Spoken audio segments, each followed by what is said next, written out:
Why do people commit suicide? The only real answer to that is to escape the amount of pain that that person is in. I try to think of it, or I think it helps to think of it as emotional exhaustion.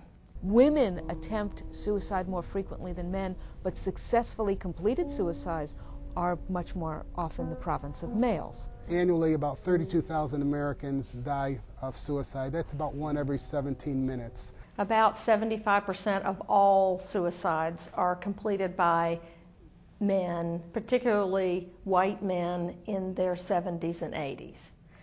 On the other hand, we have seen in about the last 45 years a gradual and disturbing increase in the number of suicides among youth. Often the person has a difference in their emotional expression. They may appear sad, they may become tearful easily. They have a kind of a flat emotional expression about them. Along with that are feelings of hopelessness, helplessness. There may be physical symptoms such as diminished sleep, diminished appetite, diminished sex drive, and also at times a preoccupation with morbid ideas, thoughts about death. Then moving into territory about maybe I shouldn't be here, maybe I'd be better off dead, maybe people would be better off without me. I understand, in a sense, why he did it. When you're depressed and close to taking your own life, your hope has, on a scale of 1 to 10, your hope is down there below 1. You've just all but lost hope. And a tiredness comes over you to where you're just tired. You don't want to do it anymore. You don't see that things are going to ever get any better. And she had always worked as a freelance photographer. And she just couldn't do it anymore. She couldn't talk to people, book jobs, be sure she could get out of bed the day it was going to come along. So I think she had a feeling more and more of not only physical pain, but uselessness, because she couldn't do what she wanted to do. She'd always been very independent.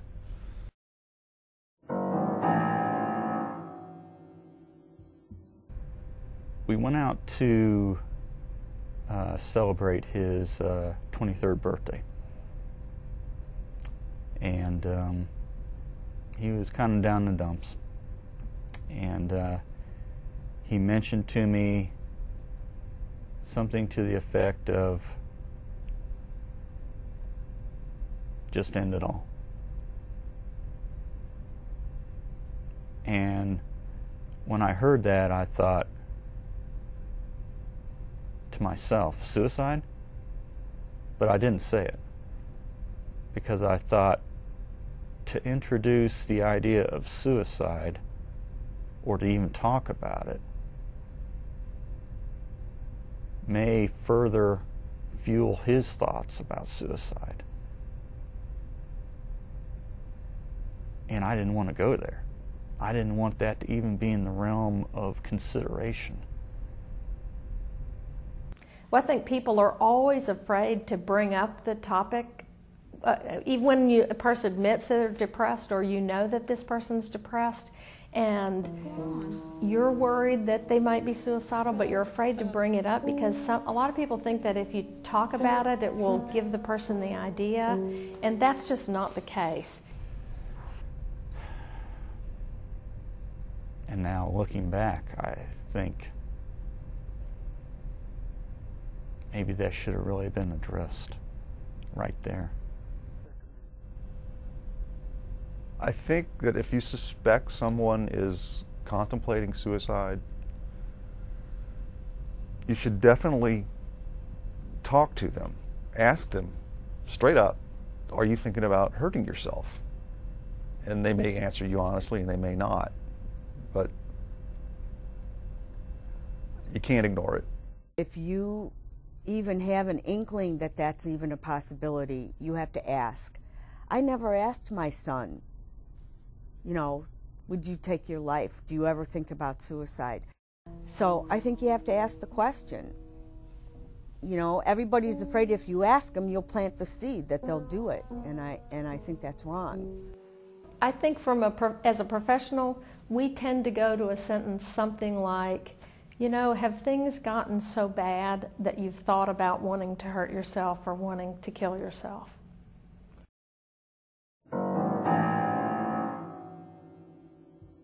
The fact that hopelessness is so central also can give you some direction in terms of installation of hope as being a way to help someone. And again, I find myself that the connection that a person makes with another person is often very critical to installation of hope. The place to start is usually when a person admits to you that they have been feeling so down that they've thought about wanting to hurt themselves or wanting to kill themselves, is to acknowledge though that the person feels that way and remind them that suicidal thoughts are a symptom of depression. And when the depression goes away, the suicidal thoughts will go away. So that if you can get the person to get treatment, encourage them to stay with treatment, this will pass. But it doesn't mean that you don't need to intervene, because it can be dangerous if they're not able to keep from acting on the amount of pain they're in. You just start feeling like you have no hope, and there's like you're going to be in this pain forever and you don't want to feel this anymore, and the mental pain is so enormous you just want it to stop, and you just don't feel like, you know, there's any hope, and you just want it to go away. Like if I had to tell somebody else, you know, if they were feeling that way, it's temporary feeling. It's not forever, and it will pass. You just have to get out of the crisis that you're in. This is something we can work on. You know, this isn't undoable. That we can get them to buy in to living another 5 minutes, another 10 minutes, another 15 minutes, another half hour. That gives us time to get them to the people, the therapists, the doctors, the clinicians, the social workers who can really help these folks. The best treatment for severe depression is almost always a combination of medications which treat the underlying chemical imbalances in the brain, and a type of talk therapy called cognitive behavioral therapy. And cognitive behavioral therapy, there have been hundreds of studies that have proven its effectiveness, and not only with treating depression, but in reducing suicide. Cognitive behavioral therapy is based on the idea that your thoughts come first, and then your feelings occur because of what you think. When people are depressed, they get into a pattern of, I'm no good, nobody loves me, things are never going to be any better than this. And those negative thoughts worsen the symptoms and prolong the episode of depression. Taking a drug, which I have to take every day, and I never miss a dose, and take it at the same time every day, but it's not, there's way more that you have to do. The negative thoughts come in, and I stop them. I just zap, and talk to myself and replace it with a positive thought. And I continued to do that a day after day after day until it became part of my brain. I think for the suicidal person, they feel so completely unsupported and alone and so afraid that knowing that someone can connect to them is something very important. And even if that is rebuffed at first, to keep on with that and to try to provide some emotional support and to advise them about resources that may be there and help to guide them in that way.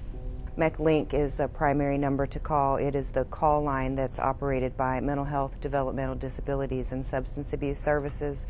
Their number is 704-336-6404. Licensed clinicians are available to ask a few questions, do a risk assessment, and then connect citizens to resources that are available to help meet their needs. But if they're near that point where they're thinking of taking some action or they feel hopeless about their situation, then we have at CMC Randolph 24-hour-a-day, 7-day-a-week services. We have a call center that can be contacted at any time. We have professionally, clinically trained staff there who can talk with the person or with the family member. And if that person is at significant risk, then we can have them come right in and talk to someone that at any time. Yeah, one exciting resource that's available for the community is something called Mobile Crisis. They provide licensed clinicians who will come out to the community, to your location, and provide immediate intervention and help stabilize your situation. It's important if you're really in a high-risk, high-crisis situation that this is a resource you reach out to. Their number is 704-566-3410. We go out on scene and we try to help stabilize things a little bit. And then also while we're out there, we do an assessment of the client. And the reason that we do that is because we're ultimately trying to hook them up with the best resources we can find in the county. And that assessment process helps us be able to do that. There are other resources available to you in this county. Certainly the mobile crisis team is available to you. MEC-Link is available. You know, we've got as a last resort, we've got a hospital in the county where they help people that are having issues like that. And there are just so many resources that are available. And if anybody's having difficulty trying to find a resource, certainly they can give us a call and we'll try to link them up. But please ask for help. QPR, again, like the concept of CPR, is anybody can take the training, and it's meant for lay people as well as clinicians, and anybody can certainly benefit from it. Whoever you run across, whether it's a family member, a coworker, a church member, a fellow student, you'd be able to pick up on the signs that you might not have picked up on previous to taking that course, that somebody might be in trouble and thinking about suicide. And then not only being able to pick up on those signs, but know kind of what to do in order to get that person to the help that they so desperately need. It's also important to remember that 911 is still a viable option, particularly in cases where there's immediate risk of danger or harm to either yourself or someone else. I would say that depression is it's probably the most common mental illness, the most common brain disorder that we see, and it's also one that's very treatable. And so all of us need to watch and support and take care of our friends and our neighbors and our family members and talk to them when we see that there's something wrong, and specifically talk to them about whether or not things have gotten bad enough that they have thought about suicide. And if people say yes, then think of yourself like the EMT. Now I'm just the guy on the side of the road that needs to do CPR. I need to hang on to this person and talk to them and support them until I can get them to someone who can help.